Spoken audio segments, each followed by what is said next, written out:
പരമ്പരാഗത വ്യവസായങ്ങൾക്ക് പ്രത്യേക മന്ത്രാലയം രൂപീകരിക്കണമെന്ന് ജി സുധാകരൻ. പരമ്പരാഗത മേഖലയിൽ തൊഴിൽ ചെയ്യുന്നവരുടെ ക്ഷേമവും വികസനവും ഉറപ്പുവരുത്തുവാൻ സംസ്ഥാനത്ത് ഒരു പ്രത്യേക വകുപ്പ് രൂപീകരിക്കേണ്ടത് അനിവാര്യമാണെന്ന് മുൻ മന്ത്രി ജി സുധാകരൻ പറഞ്ഞു.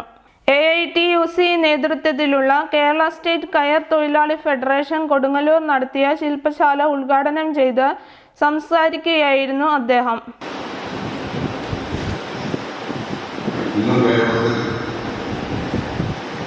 നിരവധി വിഭാഗങ്ങളായ പരമ്പരാഗത വ്യവസായത്തിലാണ്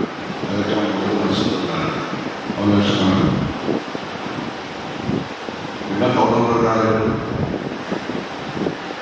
ആർട്ടിസാൻസ് കയറ്റുള്ളവരാണ് ഫാക്ടറി പ്രധാനമായ പ്രധാന വിഭാഗം.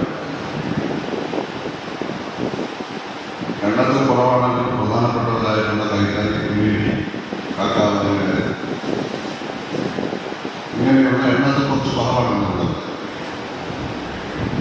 ചെത്തുമില്ലാതെ അതെല്ലാം ഇന്നത്തെ അങ്ങനെ 50 കണക്കുള്ളതായ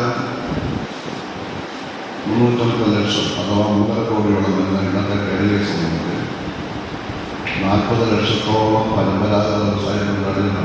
ഇന്ന് കാണുന്ന പ്രശ്നങ്ങളെ മാത്രം നേരിട്ടാൽ പോരാ, വിദൂര ഭാവിയെ കൂടി കണ്ടിട്ടാവണം നയങ്ങളും പരിപാടികളും രൂപീകരിക്കേണ്ടത്.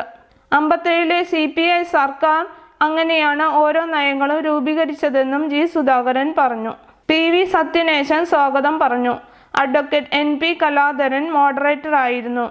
MD Sudhakaran, S പ്രകാശർ, R Suresh, Manoj B Edavana, advocate V Mohandas, NC Sarvan, CK Ramanathan എന്നിവർ സംസാരിച്ചു.